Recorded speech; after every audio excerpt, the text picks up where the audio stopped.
I'm going to talk about this crop profitability analyzer. And basically, this was a cool project. And basically, the corn growers came to me and asked if I could come up with a tool that could help evaluate crops and the value for irrigation and all these other things. And they actually went to a different university first. And they said, well, we got to put a committee in the agronomy department. We've got to put a committee together in this, and it shouldn't cost more than $500,000 to develop it. So they came to me, and I said, okay, give me $40,000. We'll get this thing done, but it's going to be Aggie style. Got to be easy to use. I don't like anything I can't pick up and use in 5 minutes. But sometimes you don't understand the power that came out. This was a great project. Again, a lot of good people working for it, and in the perfect direction for me because I was running it. So that's all I had to say. No, you do this. Nah, I didn't like that. Do it again. Do it this way. And so we'll go through that in this pretty neat deal. And basically, what I did is as any good extension person, I started out by stealing what was being done on the South Plains. And they had developed a profitability spreadsheet. And basically, from there we started modifying it. And what it looks at the crop profitability and does sensitivity analysis. And of course, you can actually evaluate lease agreements in it. Equitable lease agreements. Let me be perfectly clear. Equitable. There's a difference between equitable and fair. Equitable means everybody's getting about the same amount of return. Fair is whatever can be negotiated, either way. So that's all I'm going to say on that. And the thing is updated on an annual basis. And again, one of the things in there that's neat and it's never been done before is we looked at the marginal value product of the water being applied. And I'm going to show you a little trick in there that I really have not shown people before on a limited water situation, where if you're thinking about modifying the amount of water you put on a crop and seeing how that might work. And basically, to do this, it considers the circle size, the GPM, crop water requirements, and any water district restrictions you may have. Okay? So if you're restricted, like here on the North Plains, it's 18 inches, right? You can put in that restriction if that becomes a problem. If you're on the southern or Panhandle, it's 15 inches, I believe. And it takes that into consideration as to what you can pump given the budgets you put together. And again, the profitability of crop or crop combinations for the year. In particular, these are irrigating dryland. And of course, when corn growers, one thing I always want when I run a project is a project advisory committee. Because I don't want to develop a product that isn't any good or it can't be used, unlike a lot of different people I know that do that. And we had a great committee on that. Harold Grawl was assigned, David Ford, who else? Trying to remember, Tom Moore was on it, and one more was on it. It was assigned yesterday too at the board meetings. Anyway. And we came up with a great product. Of course, Tom, he was trying to get me to do 15 million things. I said, you got another 100,000, and then I can do what you want. But that. Okay, just some considerations. It's an Excel spreadsheet. And before you get deal, it works on relatively recent versions of Excel. I want to say 2006 plus. Because again, I get some people looking back, well, my 1995 version won't run it. Well, yeah, no kidding. And it does not work on Apple. Now, the spreadsheet is available with and without macros, and there's a reason for that. Macros, there's one deal in there where we have macros in there, but it allows you to select if you want to see all the crops. You can see just certain crops in the analysis. Toggle on, toggle off. That's what the macros are about. Without macros, you just get all the crops and every bit of the analysis. Okay. Now that came about because A&M, in their infinite wisdom, will not let me send out a file that has macros in it. because I must be devious. I haven't figured this out because it can distort things. So there's two different ones, version, and you should have that, right? They have the flash drives. Is there a flash drive there? Whoops. Well, we'll get you a flash drive that has the version with the macros on it. And what happens is this spreadsheet, I update these just like I do those enterprise budgets every year, come about November with the projections for the next year, okay? How do you get updates? Again, I put that up on the website, amarillo.tamu.edu, as soon as it's ready. The second way to do it is I have an email list that I've constructed. It's got, I don't know, a bunch of people on it. And then I just, as soon as I'm done with it and update it, I email it out. But then that version does not have the macros, okay? Because again, it ain't anymore. So what's it look like? Okay, I'm just going to show you this briefly, and then we'll actually go into it. As first off, as an instructions page, and I want to tell you, I know I don't read instructions, and I'm sure you don't either, but the instructions are like, a paragraph. A paragraph on printing, a paragraph on saving, and a paragraph on changing things, and that's basically it. There isn't a whole lot to it in a paragraph on getting around. And so you're moving from page to page, and the other thing it tells you is blue, you change on that page, okay? So when we look at an enterprise budget, you see something blue, you change it there. Green, you change from the prices page. And the reason that's done, basically, is from the prices page. For example, we may have multiple corn budgets in there. So you change the price of corn on the prices page, it'll change it on all the budgets. Same way with fertilizer, this type of thing. And again, it goes into printing and saving your work, and that's all it is on that. The menu page looks like this. It gives you all the budgets that are in the analyzer. And notice that you do have an irrigated other crop, which is one, basically it's an open one, where you can put in your own crop. If you have something else you got in there. So again, I don't have marijuana in there yet. So you can put that right there and design that. And you also have a dry land other crop. So these are the primary crops grown in the northern plains. This is, again, represents a 22 county area. And see, this gives you all those crops, and you can toggle them on, toggle them off. This is where the macros come in. So if you did not want to see irrigated peanuts, you could just toggle that off, and it wouldn't show up in the analysis pages. And the same way with that. The other thing is, you can look at the returns to the tenant, returns to the landlord, or just the total. So you can toggle those off so you can just see the total if you want to see all the other stuff. There's where the prices page is, and you can start to see the commodities. And then here comes the prices, you enter them here. And then you can go over here to the fertilizer worksheet and look at your different types of fertilizer. And you can change these percentages of cost per ton, and then it comes back and gives you the cost per active ingredient that will go into those budgets. So you change the price of anhydrous, and if you have 10 budgets that are using anhydrous, it all changes at the same time. So you can just update those costs. And there's some other variables in here. We talk about, the diesel fuel and all this jazz that are entered. Again, transcend multiple budgets, cotton stripping and moduling. And that's what the crop budget looks like. Okay, just the same as you see if you get my enterprise budgets on any given year, or you've seen those. And again, anything on blue you can change. Everything that shows green, it goes, whoops, you gotta go to the price page to change. And it goes ahead and gives you an expected return.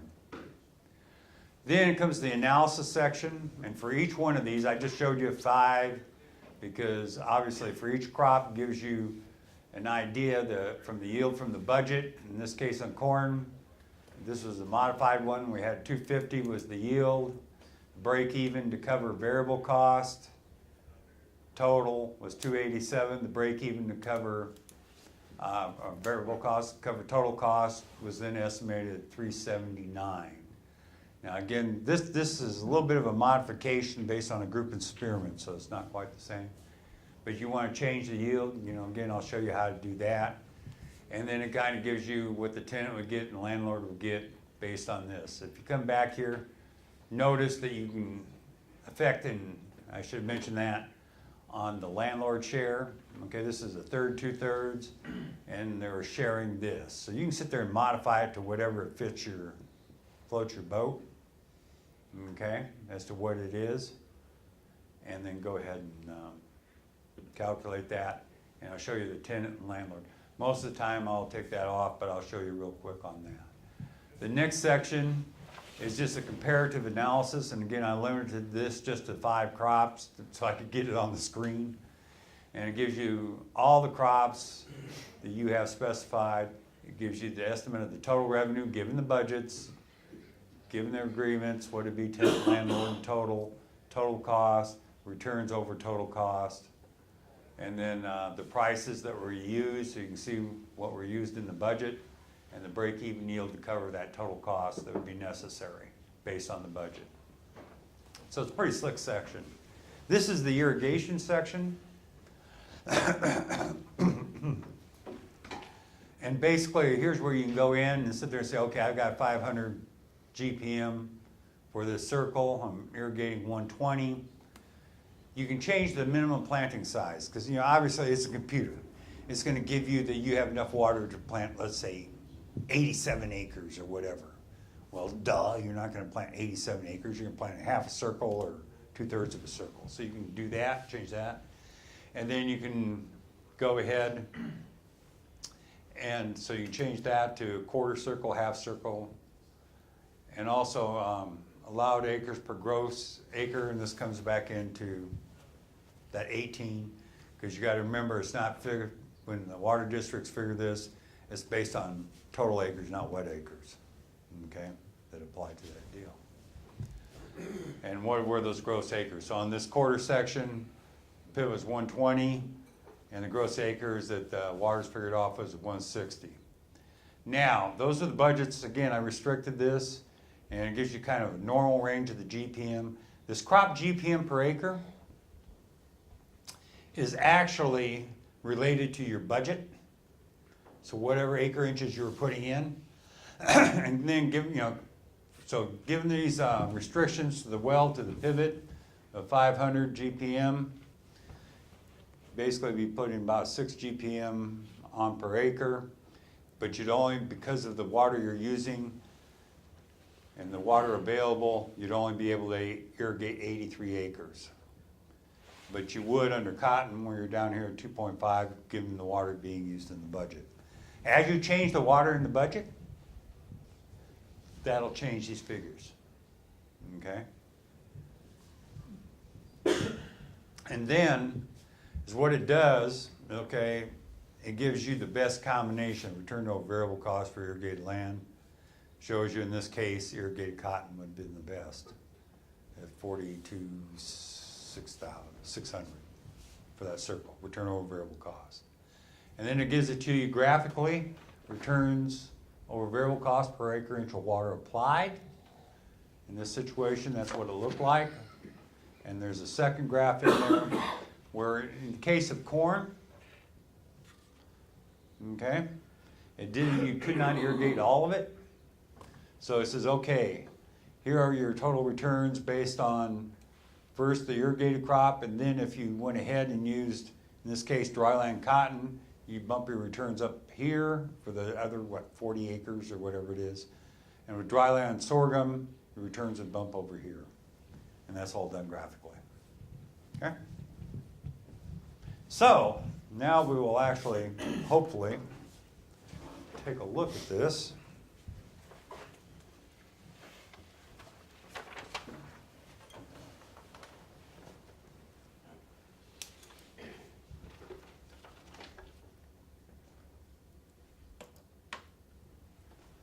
So in theory, this should work, okay? So this is the 2017 crop analyzer. Again, that's that opening menu page, or the opening instructions page. You look at the menu, here's what I'm talking about. This is the neat thing about having it. All these crops, if you want to go straight to the corn budget, we can go to that budget right by clicking that, okay? You want, so then you can go ahead and look at that budget and change it to fit your operation. You can go back here to the menu, and let's say, you know, I don't have any place for sorghum or corn silage, sorghum silage, irrigated peanuts. The only thing I'm interested in is corn, cotton, or I own that land. Is all I gotta do is I could click them off individually. Okay, or click them on, and that'll show up in the analysis. Let's go through the analysis and I'll come back to that. But you can just turn off things, you can turn them all on, or just click on one if you just want to see the landlord share, things like that. You can click off all those crops, you can turn them all off and sit there and say, the only ones I'm interested in, dryland cotton and sorghum. And I'll come back on the analysis in a minute.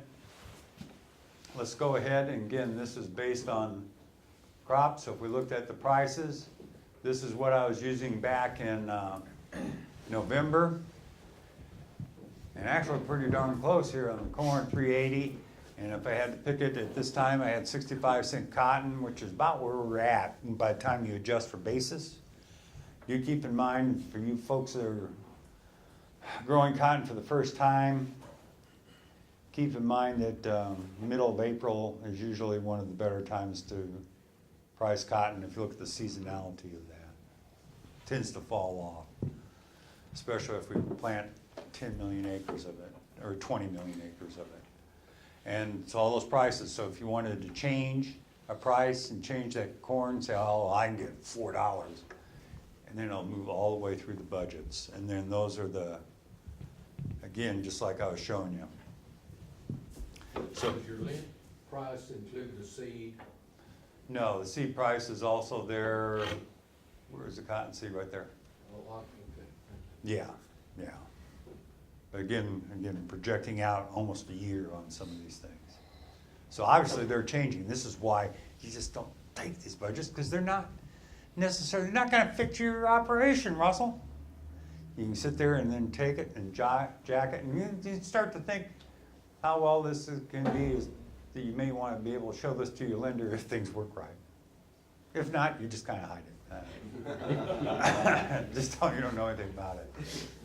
But see, I just want to show you, then when you look at the break-evens, like I was talking about, total, tenant, landlord, for each of the crops. And then notice that you can sit there, right now we've got to set, you know, for example, on irrigated corn, this is again coming out of Sherman, or out of these producers out of Spearman. They set the budget at 250. So then it goes 90%, 75%, but you can change those percentages to get a bigger range if you want on this thing, to kind of give you an idea what these different break-evens are. And then, now, and when you do the comparative section, which I like, it shows all the crops. But let's come on back here, and again, the relative total, expected total revenue. Unfortunately, this is one of those years when you start looking at the total, there's a lot of red.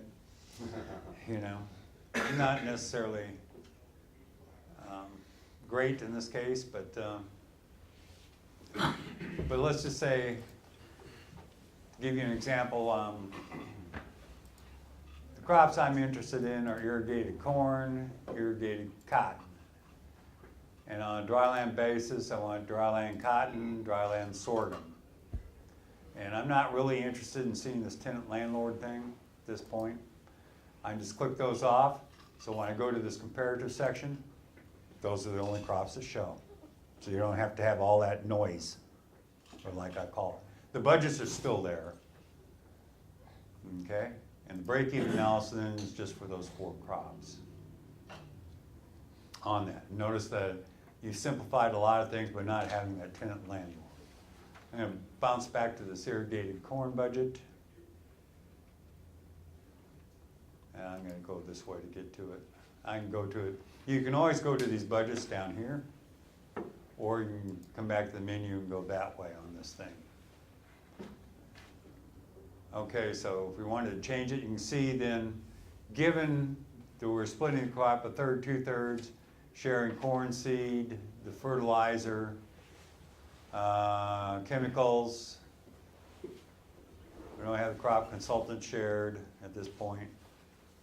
Irrigation fuels being shared. The expected returns. Well, first of all, let's bounce back in, I forgot.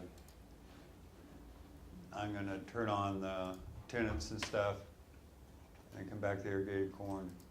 The expected returns are not necessarily pretty on this. But you can sit there and then change those shares. So if you wanted to share something else, what else would you share?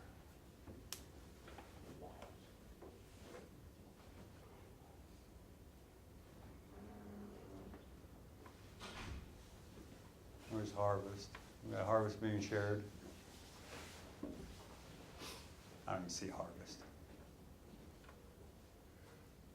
Are we harvesting this crop at all? Anybody see it?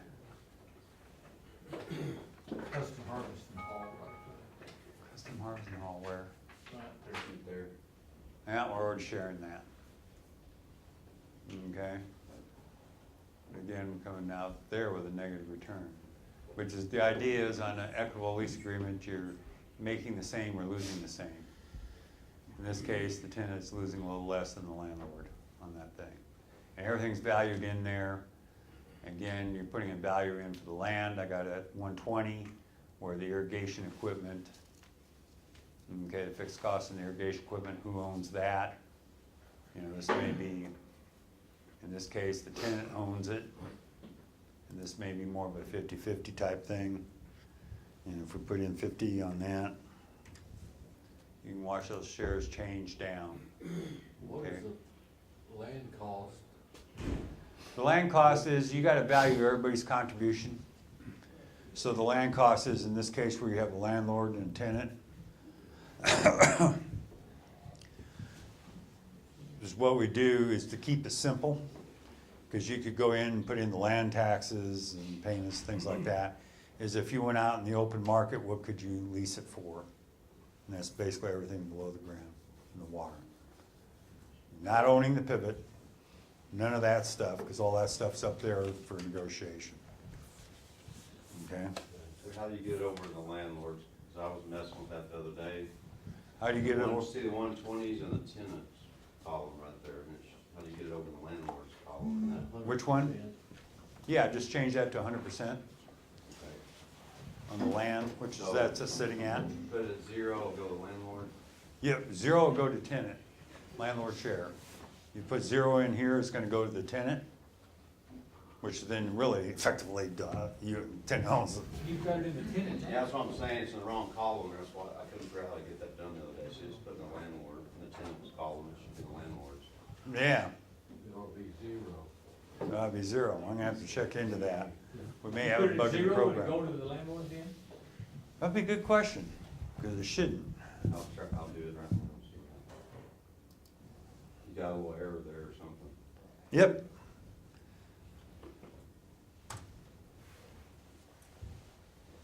Nope, it's not going there. So, again, make a note of that, and on the next version, it will be fixed. Okay. Huh. I was wondering about that, because I didn't like those returns either. That make the, Okay, But you can take it out and put a 0 in instead of 120. Yeah. That'll allow you to use it. I just thought I was doing something wrong. Yeah. Or get it over more. no, you didn't do it wrong. Okay, so we got irrigated corn, and again, if you want to change that price, if you go to the prices page, I'll just continue on, about 10 minutes left, okay. You just change it here, 380, and let's say that you have a special corn, that's gonna bring 450. And you'll notice that it goes ahead and it changes that to 450. And if you had multiple corn budgets, it'd change it on all of them. And that's kind of slick. We don't really have time to go through on some of this stuff. But you know, you're sitting there going, no, I put more fertilizer on, I put less fertilizer on, this type of thing. You can sit there and change it. Okay, on any of these. So it's kind of slick. 'Cause what it does kind of gives you an idea on the input cost to start out with, and then you can fine tune it. And then how much fertilizer, what yield are you shooting for? And you can go ahead and work on that from that standpoint. And those budget schemes can be printed off. One of the slick things is there, now notice on the, we have, just to give you an idea, on this we're putting in, this came out of Spearman. Normally my budget's is set for 2.25, but they had it at 250, so I just left it because I wanted really their cotton stuff actually at that time. So I just went and left it, putting on 22 inches of irrigation fuel, right? So you notice that when we talk about it, you can only irrigate 83 acres. So let's go back to that budget and sit there and say, well, I can cut this down to, let's go, 16. And for, I'm so freaking good that I can get 2.25 on that. And let's just go that way. Cutting the fertilizer back, what? 130. 130. I don't want to do that. And then we can go back up here to this irrigation section. And you notice that we've moved from 83 to being able to irrigate 115.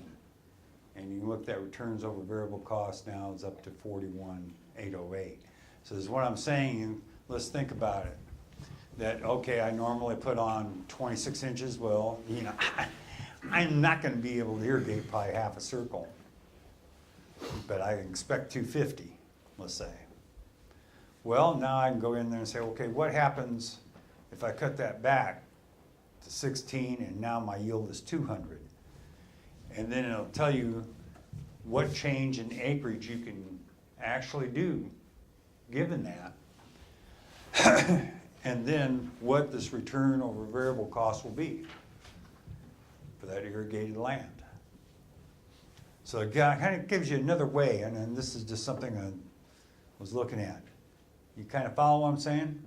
So you can actually do that. Compare when you're starting with limited water. Well, do I irrigate full bore, irrigate half a circle to get that maximum yield, or else here's what I think I can do with a lot less water, with less water, and then I'll let you know how much irrigated acreage and what that change in return on variable cost is based on the budgets. So I think it's kind of slick from that standpoint. Steve, Mm-hmm. can you show the cotton break even? Sure. Irrigated cotton? This basically was set at 1,500 pounds, what they came up with. Well, let's go to the cotton budget first to see what's going on here. Because you know, people who know me, cotton, not my favorite thing. So this is why I was really interested in having these producers go through it. And this came from about 3 or 4 producers in the Spearman area that have been growing cotton for a number of years and what they anticipate. So they're coming up with 1,500 pounds at 65 cents, and that's the price that I picked. And right now, if you track it, it's pretty close, because we normally, you figure about 7 under the board. On the cotton seed, you have it in there at $200 a ton, correct? Yeah, And then what were the expenses down below on Jim? we're getting there. Okay. Okay, so basically, again, for planting, 0.22 bags at $3.85 a bag. You can see the fertilizer, they had it at 40 pounds of P and 130 pounds of N dry. They had a herbicide, pre-plant herbicide, post-emergence herbicide, about $40 on that, 2 applications on the post-emergence. Let's see, and the stripping module, this is important, they had that at $11 per hundredweight, and actually it's 12, but then there's something about you get a $1 rebate on something, plastic, or whatever it is, I don't know. Yeah, like the one sent back on the. Roll bales. On the rolled bales, yeah, that's where they were going. And, $3 per hundredweight on the ginning. Scouting, So they got $9 an acre $50,000. is what they're paying their consultants, I guess. They do 2 plant growth regulators, they had that in there. Again, the crop insurance at 55, they left that alone. Gasoline, repairs and maintenance, and again, they're putting on 10 acre inches to get that 1,500 pounds. And I thought that was interesting because, you know, you listen to them, they were trying to make that less, closer to 8. But then again, last year was a good year. So they forget the dry years that exist on that. So as you come down,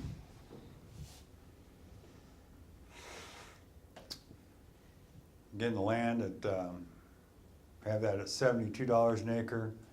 And basically, because again, when we're pricing that, it's water availability, and it's gonna be, to me, the same price as your, you know, same amount of water for sorghum, wheat, that type of land. So Why that's, is the land cheaper than on the corn budget?